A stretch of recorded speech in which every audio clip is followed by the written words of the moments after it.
오늘도 이 계시된 하나님의 말씀을 제가 읽을 때에 하나님의 음성을 듣기를 바랍니다. 무릇 율법 행위에 속한 자들은 저주 아래 있나니 기록된 바 누구든지 율법책에 기록된 대로 모든 일을 항상 행하지 아니하는 자는 저주 아래 있는 자라 하였음이라. 또 하나님 앞에서 아무도 율법으로 말미암아 의롭게 되지 못할 것이 분명히 하니 이는 의인은 믿음으로 살리라 하였음이라. 율법은 믿음에서 난 것이 아니니 율법을 행하는 자는 그 가운데서 살리라 하였느니라. 그리스도께서 우리를 위하여 저주를 받은 바 되사 율법의 저주에서 우리를 속량하셨으니 기록된 바 나무에 달린 자마다 저주 아래 있는 자라 하였습니다. 다 같이 이는 그리스도 예수 안에서 아브라함의 복이 이방인에게 미치게 하고 또 우리로 하여금 믿음으로 말미암아 성령의 약속을 받게 하려 함이라. 아멘. 할렐루야. 4월을 맞이해서 여러분의 가정에, 여러분의 직장과 생활 속의 자녀 위에 하나님의 은혜와 평강이 넘치기를 주의 이름으로 축원합니다. 우리 옆 사람과 인사를 한번. 하나님의 은혜와 평강이 넘치기를 바랍니다. 하나님의 은혜와 평강이 넘치기를 바랍니다. 아멘. 하나님께서 인간을 복되게 하시려고 에덴 동산을 창설하시고 그 에덴 동산에 모든 만물을 지으시고 또 인간을 창조하신 하나님께서 좋으셨다, 참으로 좋으셨다 했습니다. 하나님이 우리를 좋으셨다고 하는 얘기는 하나님이 우리 인간에게 복을 주셨다, 그런 말씀이 되겠습니다. 우리가 참 복을 받은 존재이지만 아담이 타락함으로 이 땅에 참으로 죄가 들어왔습니다. 죄가 들어왔다는 것이 인생의 불행이죠.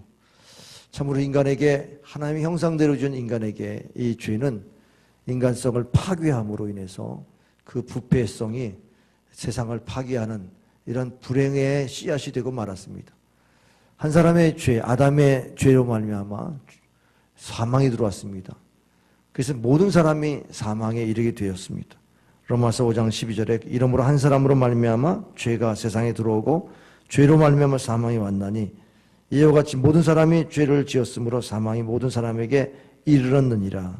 다니엘서 9장 11절에도 그 사망에 이르는 이 인생들에게 이 저주가 찾아오는 것은 우리가 주께 범죄하였기 때문이라고 고발하고 있습니다. 결국 저주는 무엇이냐? 하나님을 떠나는 것이 저주고 하나님의 말씀을 불순종하는 게 저주고 그리고 하나님의 뜻대로 살지 않는 것이 저주라는 것입니다. 그래서 인생은 저주 가운데 살게 되었습니다. 여러분 이 저주를 극복할 수 있는 힘이 여러분에게 있는지 한번 돌아보세요. 이 땅의 불행들 생각해보면 여러분 가게에 흐르는 저주, 불의한 사고가 일어나면 우리 부모님도 그랬는데 혹시 우리 자손들이 또 이런 사고 나서 죽고 병들어서 죽고 무슨 뭐 흉사 이런 것들을 두려워하지 않습니까? 그래서 굿두하고 뭐 인생의 운명을 또 확인하고 싶어서 또 토정비를 보고 또 무슨 뭐 묘지를 잘못 써서 그런가 해서 이장도 하고 뭐 이렇게 세상의 풍조를 따라서 여러분이 살아가지 않습니까? 그 모든 것이 저주받은 인생의 모습입니다. 그래서 성경은 본일상 진노의 자녀라. 하나님이 그렇게 행하면 하나님 진노하게 돼 있다. 아니 저주를 받은 자로서 그 뭔가 극복하려고 했는데 그 행위 자체가 자꾸 하나님의 진노로 산다 라고 하는 이 말씀을 생각해 보세요. 그럼 우리가 세상을 살아가면서 이 저주를 벗을 길이 없다 그러면 사람이 얼마나 절망하고 살겠어요. 여러분 내가 복받은 사람이라고 스스로 자기를 생각하십니까? 복받은 사람이라고 하는 것은 그 자기를 존귀하게 여길 수 있는 사람이라 그렇게 말할 수 있잖아요. 내가 존귀한 형상, 그것이 하나님의 형상입니다. 창세기 1장 26절부터 28절에 보면은 하나님의 형상대로 하나님의 사람을 지었습니다. 생육, 번성, 충만, 정복, 다스림에 대한 이 원형적인 복이 뭡니까? 우리를 이 땅에서 모든 것을 주시고 또 다스릴 수 있는 권세까지 주시면서 참 복을 주시려고 했다는 것입니다. 아담이 타락하기 전에는 우리는 참 복을 받은 인생이었지만 이 아담의 타락 이후로 죄가 들어오고 사망이 들어오고 저주가 들어와서 이 복을 다 잃어버렸습니다. 그래서 우리는 저주 아래에 있다는 사실을 부인할 수가 없어요. 지난 시간에 제가 복이라는 것을 헬라와 히브리어를 통해서 여러분에게 말씀드렸습니다. 복이 여러분 히브리어로 베라카라고 하는 이 단어는 소유의 복입니다. 그야말로 우리가 현세적인 복을 베라카의 복을 구하지 않습니까? 그러나 신약에 와서는 마카리오스라고 해서 심령의 복, 영혼의 즐거움의 복을 또 복이라고 말씀해요. 소유보다는 심령의 복이 더 수준이 높은 복이죠. 그러나 우리가 아브라함의 복을 받는다고 하는 지난 시간에 아브라함의 복은 무엇이냐? 이건 율로기야. 바로 하나님과의 관계가 바르게 된 것의 복. 우리가 믿음으로 의롭다움을 받는다는 이 복입니다. 이 복을 우리가 받기를 여러분에게 축복합니다. 저주는 이 관계가 깨어져서 하나님과의 관계가 깨어짐으로 오는 것이 저주예요. 참 축복과 저주의 이 상관관계가 너무나 단순하죠. 하나님과 관계가 바르게 되어진 사람은 복이 있고 하나님과 관계가 깨어진 사람은 저주가 임한다 라고 하는 이 단순한 이 관계를 여러분 기억하시면서 저주는 내가 택할 수가 없지 않습니까? 누가 뭐래도 나는 저주를 택하지 않겠다고 여러분 말할 거예요. 그런데 우리 인생을 보면 하나님과 관계가 깨어짐에도 불구하고 복을 받으려고 애를 써요. 하나님 관계를 먼저 회복하려고 생각하지 않습니다. 다윗을 보세요. 다윗이 바세바와 함께 동침함으로 인해서 범죄했습니다. 그의 남편을 또 전사하게 만드는 이런 간접살인죄를 범하고 말았지 않습니까? 그 다음에 자식을 낳았는데 자식이 열흘 만에 죽었습니다. 하나님의 진노를 산 거죠. 또 아들들이 왕자가 누가 될 것인가? 누가 왕위를 이어받을 것인가? 솔로몬을 이어주려고는 바세바의 노력이 또 다윗의 마음에 또 흔들립니다. 장자를 지키고 그리고선 솔로몬에게 왕위를 물려주려는 그 마음이 충돌되니까 왕자의 난이 생긴 거 아니에요. 압살롬이 반역을 해가지고 아버지를 왕궁에서 쫓아냅니다. 그래서 이 다윗은 광야를 헤매면서 그렇게 비참하게 생활하고 그러다 나중에 왕궁에 다시 돌아올 때는 압살롬이 죽고 난 다음에 돌아왔어요. 그게 가정의 이 비극이 어떻게 된 겁니까? 다윗의 범죄로 인해서 하나님과 관계가 깨어짐으로 인해서 온 결과인 겁니다. 죄가 들어오고 사망이 들어왔습니다. 사망이 들어오고 저주가 들어왔다는 얘기가 다윗 가문을 봐도 금방 알 수 있어요. 그런데 다윗이 하나님과 회복을 위해서 회개했습니다. 자신의 죄를 철저히 회개한 다음에 다윗의 회복을 보세요. 다윗이 바로 성군 다윗, 거룩한 그러한 군왕으로서 추앙이 됐습니다. 회개한 다음에 하나님과 관계가 바르게 된 다음에 바로 성전을 지으려고 노력하고 그 신앙을 물려주면서 다윗의 가문은 예수님이 오시는 통로가 되지 않았습니까? 하나님과의 관계에서 축복과 저주가 나눠진다는 사실을 기억하시기 바랍니다. 그래서 저주받은 인생들은 저주받지 않을 짓을 하려고 세상 사람들은 노력을 합니다. 그것이 무슨 굿도하고 무당을 통해서 액땜을 하고 이런 것도 종교성으로도 있지만 과학적으로도 그런 저주를 피하려고 하는 많은 과학의 노력이 있어요. 학문적으로 철학적으로 신을 노엽게 하지 않으려고 하는 그런 노력도 있을 수도 있습니다. 그러나 과학이 발달할수록 동성애라든지 인공 유전자를 조작해가지고 한다든지 하는 이 모든 일들은 신의 영역을 침범하지 않습니까? 하나님 관계를, 하나님의 진노를 더 사게 만드는 이 과학의 발달, 문명이라고 하는 것이 사람의 삶을 윤택하게 한다고 하지만 그것이 점점 하나님을 떠나게 만드는 그러한 문명이 되지 않았습니까? 세속화의 문명은 하나님과 관계를 다 끊어버리게 만드는 것으로 발달을 되고 있어요. 그리고 우리가 이 땅에서 뭔가 복을 받으려고 노력하면 노력할수록 늪이라고 하는 것에 빠져버립니다. 늪에서 혼자 빠져나오려고 그러면 점점 그 속에 들어가지 않습니까? 누군가 건져내야 되죠. 늪에 빠진 자를 건져낼 수 있는 힘, 그 외부의 힘, 구원의 힘이 필요한 것입니다. 우리 인생은 스스로 저주를 끊을 수가 없어요. 저주를 끊으려고 하면 누구의 강력한 힘이 필요한데 여러분 그것이 바로 우리가 믿는 예수님이십니다. 예수님의 그 십자가가 그 저주에서 우리를 자유케 하셨다는 사실을 기억하시기 바랍니다. 예레미야 11장 3절 말씀에 보면은 그들에게 이르기를 이스라엘의 하나님 여호와께서 이같이 말씀하시되 이 언약의 말씀을 쫓지 않는 자는 저주를 받을 것이니라 했어요. 저주는 누가 받습니까? 언약을 따르지 않는 사람. 언약은 하나님과 관계를 이어주는 통로예요. 하나님과 관계를 바르게 된 사람은 언약을 쫓는 사람이고, 하나님과의 언약이 잘 이루어지지 않는 사람은 그것은 저주의 길로 가는 사람이라고 할 수 있습니다. 신명기 27장 15절 이하에서 쭉 저주받은 사람의 내용이 나와요.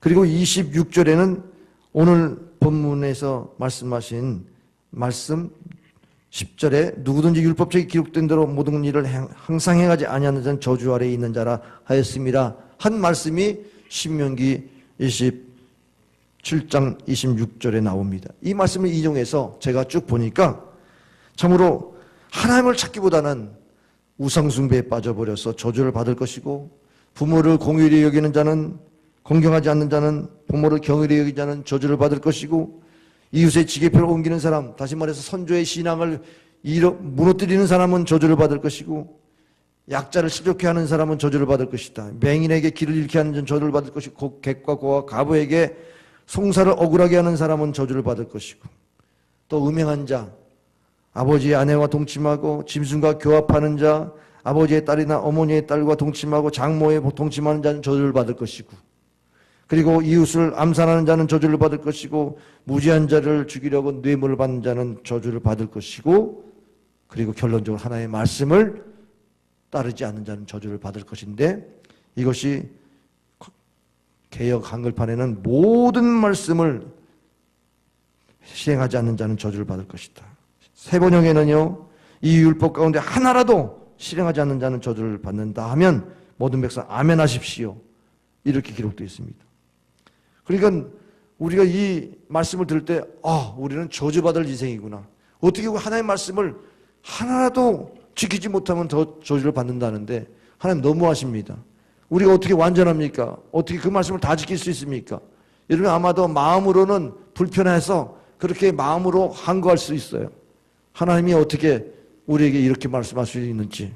맞습니다. 이스라엘 백성들은 그 율법을 지키려고 애를 썼지만 결국 하나도 지키지 않으면 저주를 받으니 율법 아래에 있는 사람은 다 저주 아래에 있다는 말씀입니다. 오늘 11절에 살리라, 12절에도 살리라 했는데 11절은 믿음으로 살리라 그런 말씀이 있고 12절은 율법으로 살리라 하는 말씀이 있어요. 다시 말해서 인생은 두 가지로 분류됩니다. 믿음으로 사는 사람하고 율법으로 사는 사람, 두 가지의 사람으로 나눠진다는 말이에요. 율법으로 산다는 말은 행함으로 산다는 거예요. 자신의 윤리도덕으로 살아간다는 말이 되기도 합니다. 오늘 20절의 말씀대로 정말 행위의 법에 의해서 살아가면 얼마나 사람이 피곤합니까? 그런데 율법을 다 지킬 수도 없어요. 그러니까 두려운 겁니다. 두려움 때문에 그 저주를 벗어나기 위해서 율법을 지키긴 지키는데 형식적으로 지키는 그런 종교적인 사람이 되고 말아요. 여러분 병가지 상사라는 말이 있죠. 모든 사람은 실수는 할 수 있다. 그러나 실수할 수 있는 것이 인생이라는 사실을 우리는 기억하고 격려하고 힘내, 다시 해, 이렇게 할 수 있어야 우리가 편안하게 살 수 있는데, 성경은 말하면 그거 잘못됐어, 그러면 저주받는다. 성경은 그렇게 가르치고 있단 말이죠. 그럼 우리가 어떻게 숨을 쉬기라도 할 수 있나요? 꼼짝 못하는 거예요. 율법으로 살려고 하는 사람은 그야말로 인생길이 펴질 수가 없어요. 저주 아래 있으니까.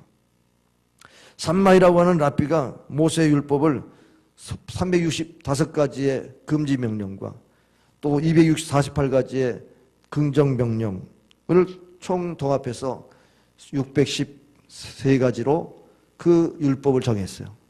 그러니까 율법을 정해놓고선 지키려니까 얼마나 힘들어요. 다 지키지 못하니까 경건의 모습은 있지만 경건의 능력을 잃어버릴 수밖에 없는 것은 하나님과 관계가 바르게 되어지지 못한다는 것을 지키는 자신이 너무나 잘 압니다. 다른 사람들은 경건하다고 평가할 줄 몰라도 자신은 못 지키고 있다는 양심의 소리를 들을 거예요. 근데 그거를 다 덮고 형식적으로 그렇게 행위로 종교성을 가지고 신을 바라본다고 할 때에 그것이 과연 우상이 안 되는 법이 있습니까? 결국 자기를 위해서 하는 거지 하나님의 영광을 위해서 행동하는 게 아닐 수 있습니다. 율법은 선한 것입니다. 아니, 율법 자체가 하나님이 거룩하신 하나님이 율법을 주실 때에는 이게 선한 것이지 악한 것일 수가 없어요. 율법을 지키는 것이 우리에게는 문제이지 율법 자체는 문제가 없단 말이죠. 그러면 우리 힘으로 율법을 지킬 수 있습니까? 안 됩니다. 11절에 하나님 앞에서는 아무나 율법으로 말미암아 의롭게 되는 적이 없다. 우리가 율법으로 행함으로 의롭게 되려고 하는 노력조차를 우리는 완전히 포기해야 돼요. 근데 포기합니까? 그렇게 해서라도 자기 의로 살아야 그래도 저주를 면하겠지 하면서 그렇게 살려고 노력하잖아요. 그러니까 율법은 믿음으로 나온 게 아니에요. 12절에 보면 율법은 믿음에서 나는 것이 아니라 그랬습니다. 그러니까 믿음의 사람은 율법으로 의롭게 된다는 생각을 버리는 것이 믿음이지, 믿음이 있다고 그러면서 율법으로 의롭게 되려고 하는 것은 믿음의 사람이 아니라는 것입니다. 그렇다고 한다면 율법을 행함으로 구원받는다는 것과 믿음으로 구원받는다는 것은 똑같은 것이 아닙니다. 이거는 타협할 수 없어. 내가 이 정도 율법을 행했으니까 하나님이 은총을 주시겠지? 이런 생각조차가 틀렸다는 거예요. 근데 대부분 많은 신앙인들이 그렇게 신앙생활을 해요. 내가 이 정도 했으니까 하나님이 은총을 주시겠지? 복을 주시겠지? 이렇게 생각한다는 겁니다. 그것 자체가 복이 안 된다는 사실을 여러분 생각하세요. 우리가 평생 착하게 살았는데 하나 못 지켰어. 남을 도적질했다든지 남을 속였다든지 남의 것들을 어떻게 억울하게 만들었다든지 그것 때문에 저주를 받았다. 그럼 얼마나 억울합니까? 근데 우리가 이 말씀을 들으면 바로 그렇게 지금 지적하고 있는 거예요. 그럼 우리 마음속에 아니 하나님은 율법 지키지도 못하는 인생에게 왜 율법을 주셔가지고 우리를 저주받게 만드셔? 여러분 그렇게 한거하기 쉽겠죠? 선악과가 그겁니다. 왜 선악과는 세워가지고 그것을 따먹게 만들지 말든지 따먹지 말라고만 말씀하셔가지고 따먹게 해가지고 이 인류가 다 죄 가운데 빠지게 했어? 여러분 그렇게 얘기할 수 있겠죠. 사실은 율법은 율법 때문에 저주가 온 게 아니라 죄를 지으니까 율법을 세운 겁니다. 그건 죄야. 아까 얘기한 대로 우상숭배, 간음하고 이런 모든 말씀 다 죄 아닙니까? 근데 죄라고 말할 수 있는 것이 사람들은 그 사람에게 죄라고 그러면 관계가 깨지니까 말 안 해요. 근데 하나님은 죄를 심판하시기 위해서 말씀으로 남겨주셨잖아요. 그 하나님 말씀이 어미하신 것이죠. 우리가 지키느냐 지키지 못하는 건 우리에게 달려있지 하나님 말씀 자체를 부정하면 안 됩니다. 율법을 주신 목적은 죄를 깨닫게 하기 위한 목적이에요. 죄를 깨닫게 할 뿐만 아니라 죄를 버리게 하시려고 율법을 우리에게 허락하신 줄 믿으시길 바랍니다. 그런데 율법을 지키려다가 죄를 지으면 어떻게 해야 돼요? 하나님께 나와야죠. 예수님께 나와야죠. 예수님이 우리의 죄를 사시는 분이세요.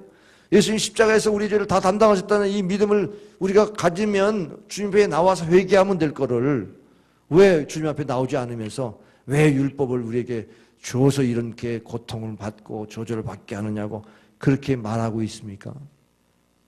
믿음으로 살지 못하고 율법으로 사는 사람은 결국 생각이 병이에요. 얼마나 율법적인 사람들은 생각이 병인지 아세요? 다 그런 걸 믿음으로 받으면 되는 걸 다 자기 잣대로 자기 경험으로 자기 생각으로 판단합니다. 하나님 말씀을 어떻게 우리가 판단합니까? 믿든지 안 믿든지 둘 중에 하나지. 그걸 가지고 어떻게 하나님을 조정해 보려고 그래요? 하나님 좀 바꿔보려고 그럽니까? 어떻게 말씀을 바꿔보시려고 그래요? 어리석은 짓입니다. 사람의 기준으로 법을 판단하는 것은 세상에서는 있지만 하나님 말씀을 어떻게 감히 그럴 수 있어요? 그러니까 못 지키기가 두려운 거예요. 못 지키기가 불안한 거예요.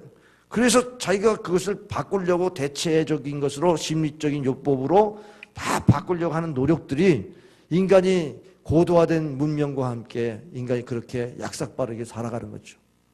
하나님을 경배하지 않고 회개할 생각을 하지 않고 종교적인 활동과 형식적인 신앙생활로 그것을 어떻게 해보려고 하는 겁니다. 그런데 복음적인 사람은요, 하나님 앞에 나와서 회개합니다. 내가 그 말씀이 진리인데 진리대로 못 살았습니다. 회개하고 다음에 그 진리대로 살 수 있도록 은혜 주세요. 그래서 은혜를 받아가지고 그렇게 지키려고 하는 것, 이것이 바로 믿음으로 사는 사람의 모습인 줄 믿으시길 바랍니다. 그렇다고 밤낮 똑같이 죄를 짓고 밤낮 그렇다는 경우면 그것도 심각한 문제예요. 세상 사람이 그런 신앙생활 하는 사람 보고 뭐라 그럽니까? 가짜지, 가짜. 가짜로 얘기할 때 그게 어떻게 우리에게 복이 되겠어요? 그래서 우리는 율법을 못 지켜서 회개하지만 회개한다면은 우리가 믿음으로 살 때에는 반드시 지키려고 해야 돼요. 지키려고 노력하려고 할 때에 그때에 은혜를 경험한 줄 믿으시길 바랍니다. 그래서 로마서 5장 20절에 율법이 들어온 것은 범죄를 더하게 하려 함이라. 그러나 죄가 더한 것에 은혜가 더욱 넘쳤느니라. 그러니까 하나님 앞에 돌아와서 십자가 앞에 무릎 꿇고 구속의 은혜를 다시 회복하니까 은혜가 죄가 있는 곳에 은혜가 더한다는 말은 회개가 수반되니까 회개하는 곳에 은혜가 더하더라. 그 은혜를 까먹지 않도록 지키려고 애를 쓰는 게 믿음으로 사는 것입니다. 다시는 내가 옛 법으로 돌아가지 말아야지. 내가 믿음으로 살아야지. 자신의 믿음이 어디서 나오는가? 내 의로 나오는 게 아니라 은혜를 받아야 말씀이 믿어지고 말씀을 믿어야 그렇게 살 수 있는 줄 믿으시길 바랍니다. 여러분 어떤 삶을 택하시겠어요? 율법의 삶을 살겠습니까? 믿음으로 사는 삶을 살겠습니까? 여러분 행위로 사는 삶을 자기 의로 사는 삶을 택하겠습니까? 아니면 은혜로 말미암아 믿음으로 살리는 삶을 택하겠습니까? 여러분 믿음으로 살기를 바랍니다. 은혜로 살기를 바랍니다. 그래서 11절에 보니까는 하박국이 깨달았어요. 이 이스라엘 백성들이 참으로 율법을 범하면서 그러면서도 범죄했는데 잘 되는 걸 보면서 어떻게 하나님이 이렇게 범죄한 백성들을 잘 되게 합니까? 그러면서 하나님께 질문하다가 깨달은 게 있어요. 인생은 범죄하는 인생이다. 진실한 살 수 있는 사람이 없다. 그러나 의인은 믿음으로 산다. 그 믿음으로 산다는 말은 회개하고 하나님의 은혜로 다시 말씀 앞에 서게 되는 그런 인생이 되어야 된다. 그 말입니다.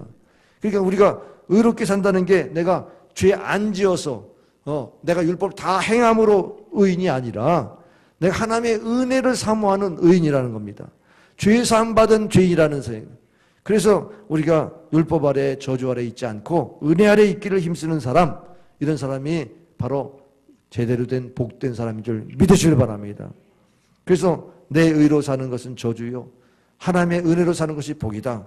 결론이 나길 바랍니다. 탕자의 비유에서 그 둘째 아들이 아버지의 유산을 다 탕진했잖아요. 그리고 돌아왔을 때 아버지가 상을 베풀고 잔치를 베풀면서 용서하지 않습니까? 그때 큰아들이 누구의 원망한 줄 아세요? 그 동생을 꾸중히 했어야죠. 너는 아버지 유산을 타가지고 그렇게 허랑방탕하게 살면 되냐? 근데 그렇게 하지 않고 아버지, 나는 집에서 아버지 시키는 데 다 했는데 어떻게 나는 이렇게 대접합니까?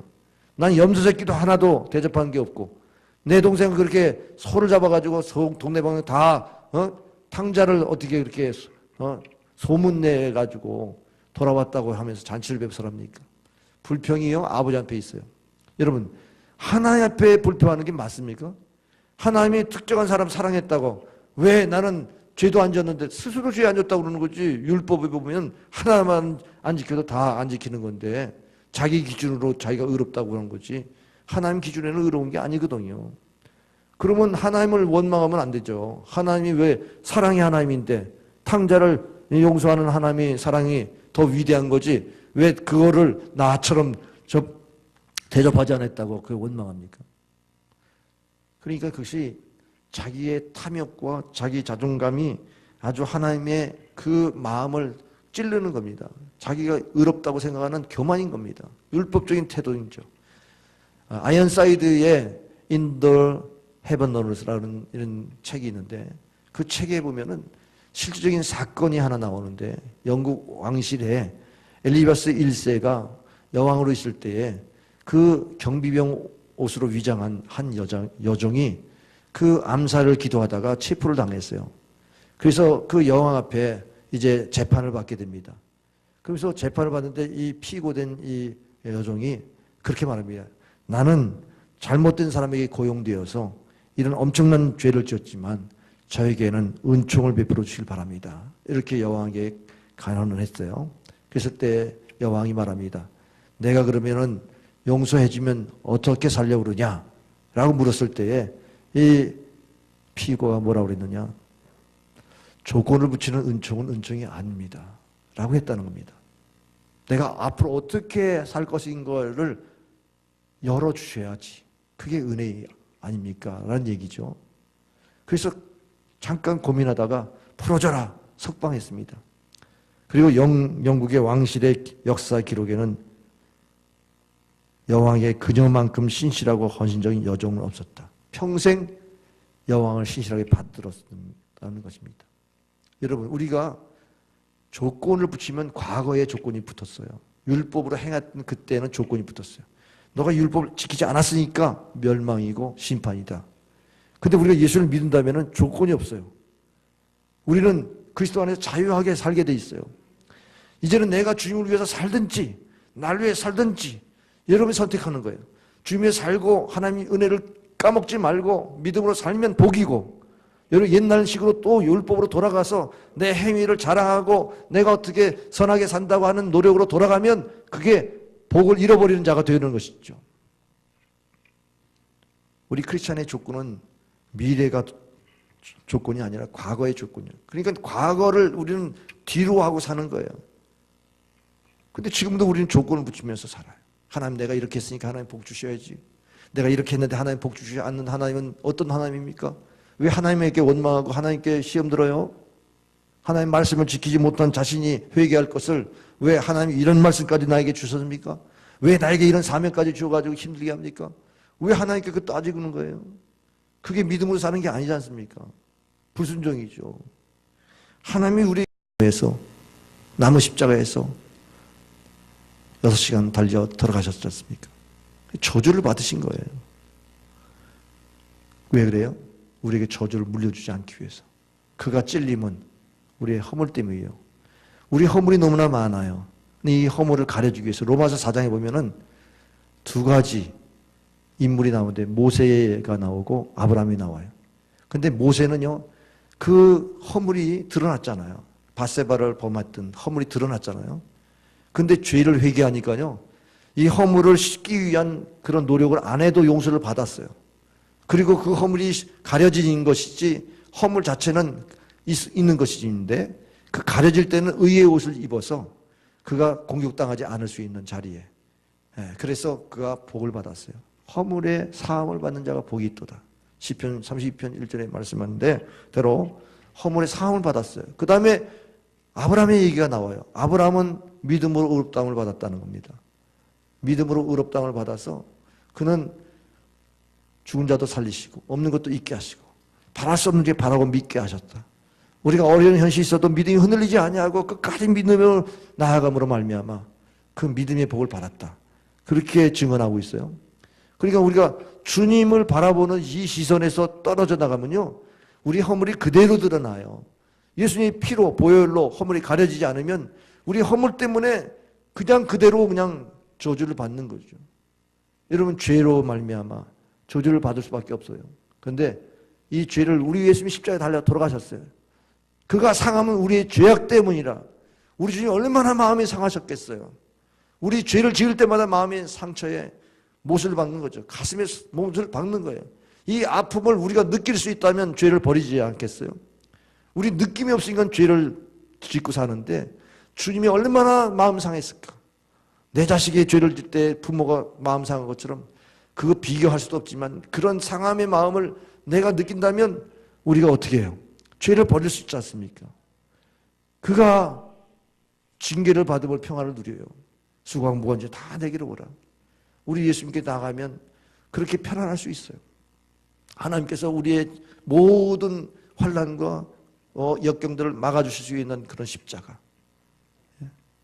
그리고 그가 채찍에 맞음으로 우리의 병을 낫게 하셨다. 베드로전서 2장 24절에 친히 나무에 달려 그 몸으로 우리 죄를 담당하셨으니 이는 우리로 죄에 대하여 죽고 의에 대하여 살게 하려 함이심이라. 그가 채찍에 맞음으로 너희는 나음을 얻었나니. 이러면서 우리 예수님의 십자가에서 우리 인생의 저주를 다 끊어주셨단 말이죠. 죄, 허물, 모든 징계, 질병 이런 것들을 예수님이 십자가에서 다 끝내게 만드셨다는 거예요. 테텔레스타이, 다 이루었다. 인류의 저주를 내가 다 담당했습니다. 저들의 죄값을 내가 다 치렀습니다. 이제는 나를 믿는 자마다 구원을 얻을 것인데 그 구원 안에는 저주는 끝, 저주는 사라졌습니다. 할렐루야. 이걸 바라보면서 예수님께서 십자가에 달려 돌아가신 것이죠. 그래서 고린도후서 5장 21절에 하나님이 죄를 알지도 못하신 이를 우리를 대신하여 죄로 삼으신 것은 우리로 하여금 그 안에서 하나님의 의가 되게 하려 하십니다. 그러니까 우리가 십자가를 바라보면서 나를 위해 죽으신 십자가를 고백하면 하나님의 의가 내게 임함으로 그가 죽으시면 우리로 하여금 의롭게 살게 하려 합니다. 그러면 우리가 믿음으로 산다고 하면서 의롭게 살지 않으면 어떻게 되는 거예요?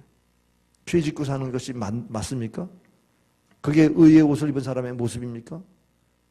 자기 율법적으로 또 사는 거잖아요. 율법대로 사는 거잖아요. 그러니까 거기에서 하나님 앞에 정말 징계를 받고 시험도 들고 그런 겁니다. 그래서 우리는 율로기아의 복, 이신칭의, 믿음으로 의롭다함을 받는 복, 이 복이 최고의 복이에요. 할렐루야. 거기서부터 인생이 풀려나가기 때문에 그래요. 이방인의 복을 오늘 14절에 말합니다.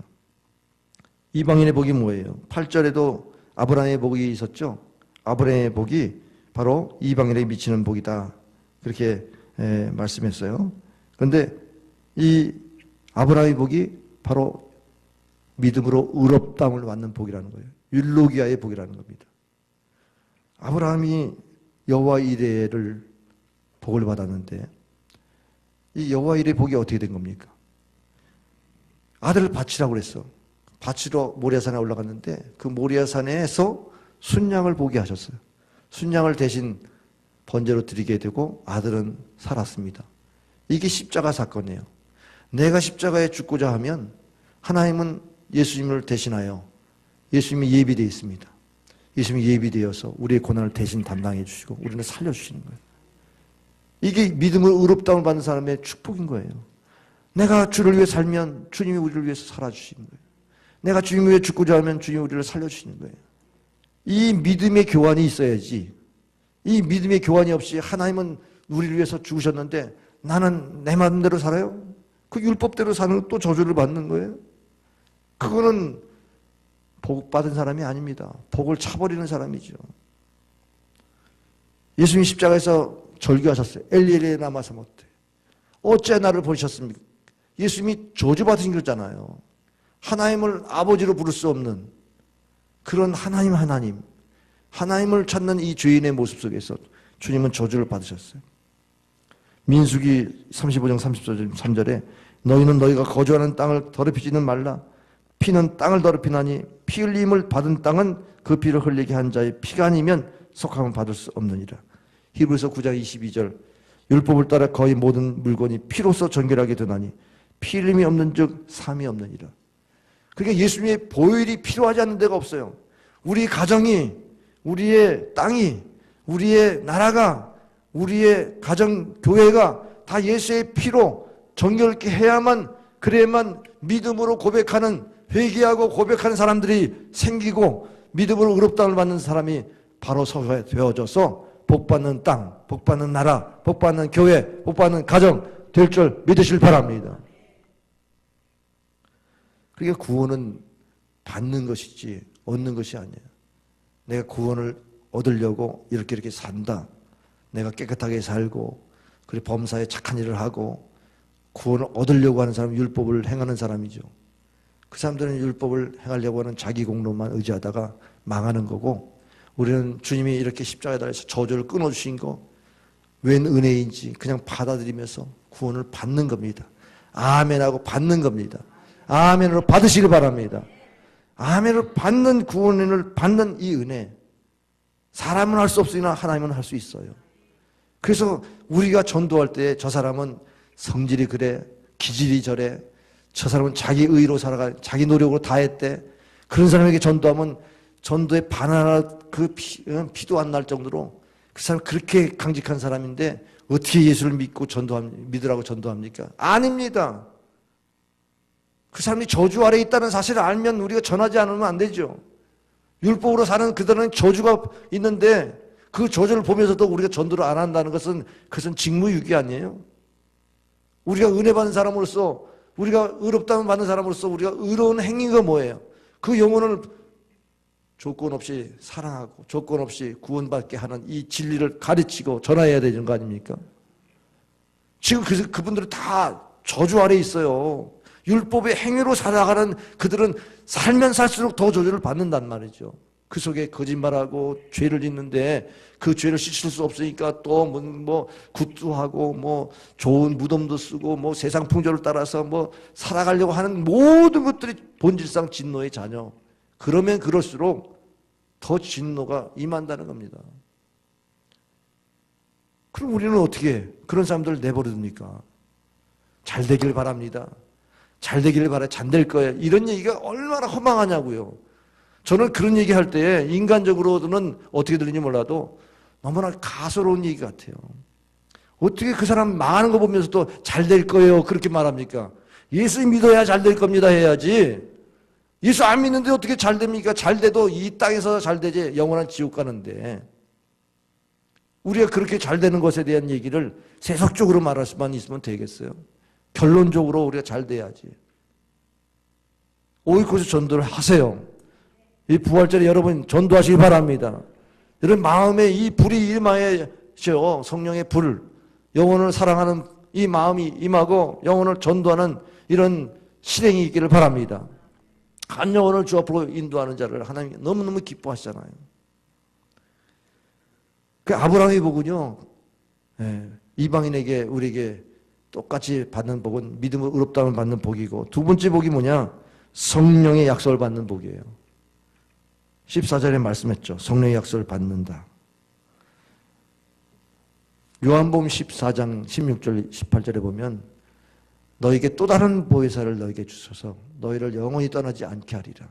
세상은 이 진실을 알지도 못하고 받지도 못하고 보지도 못하나 너희는 아나니 너희 속에 함께 거하겠으며 고아처럼 너희를 버리지 않을 것이다.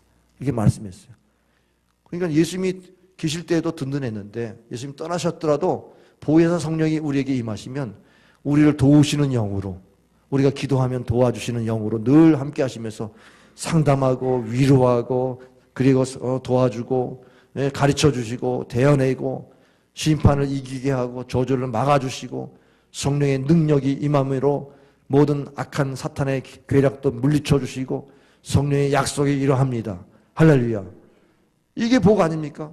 성령의 약속을 받는 사람이 복 아닙니까? 자, 복의 개념을 정리합시다. 아브라함이 받은 복 두 가지. 믿음으로 의롭다움을 받았습니다.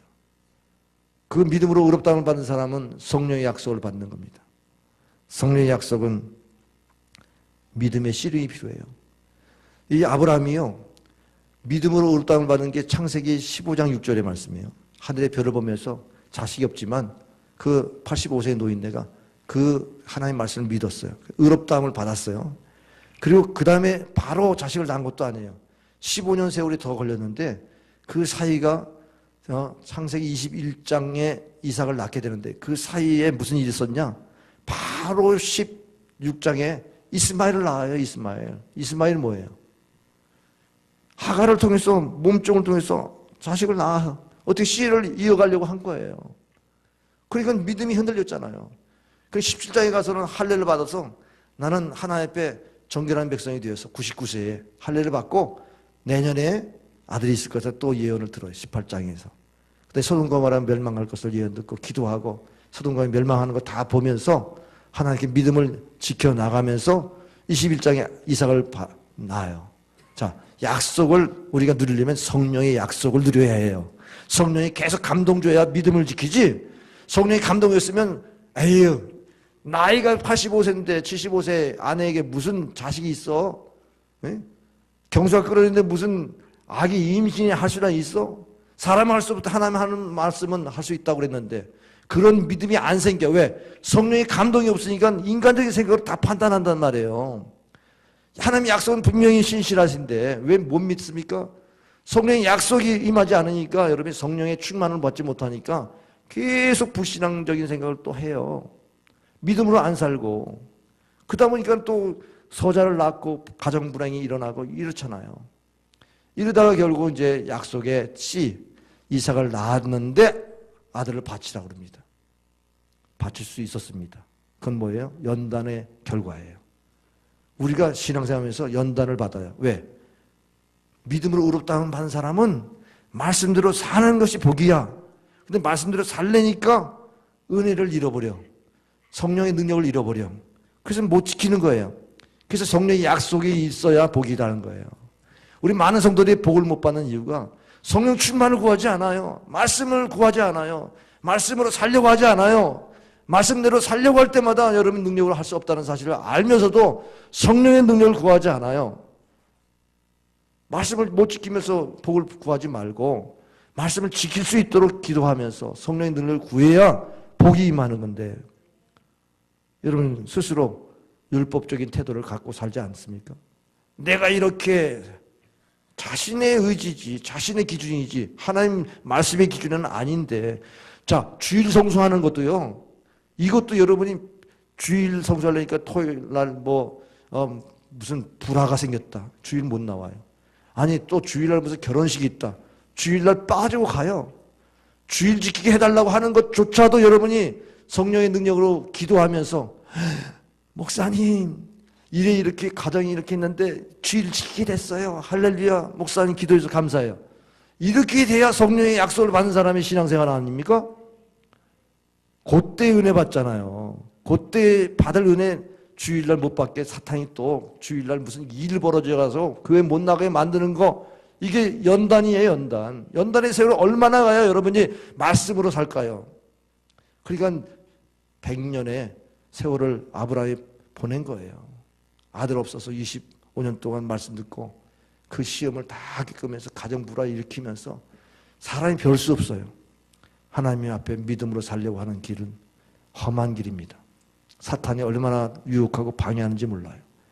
말씀으로 사는 거 선악과 따먹게 만들어가지고 다 무너뜨리게 만드는 것처럼 지금도 우리는 선악과를 따먹게 만들어요. 우리 육신의 좋은 것을 가지고 유혹합니다. 보암직도 하고 탐스럽게 할 만큼, 지혜롭게 할 만큼 그런 자극들을 우리에게 주는 게 너무너무 많잖아요. 그래서 신명기 10장 15절에 13절에 내가 오늘 네 행복을 위하여 네게 명하는 여호와의 명령과 규례를 지킬 것이 아니냐. 선택하라는 거예요. 내가 이 말씀을 지킬 것인가. 그것도 모자라가지고 아예 이 에발산은 민둥산이에요. 그리고 그심산은 이건 축복된 땅이라고 할 수 있는 그런 아주 숲이 묵은 곳이에요. 그 협곡에서 선택하라. 에발산처럼 저주를 선택하든지 그리신산처럼 말씀에 순종해서 복을 받든지 여러분이 선택하십시오. 여호수아가 가나안 땅 정복하고 분배를 마친 다음에 선포합니다.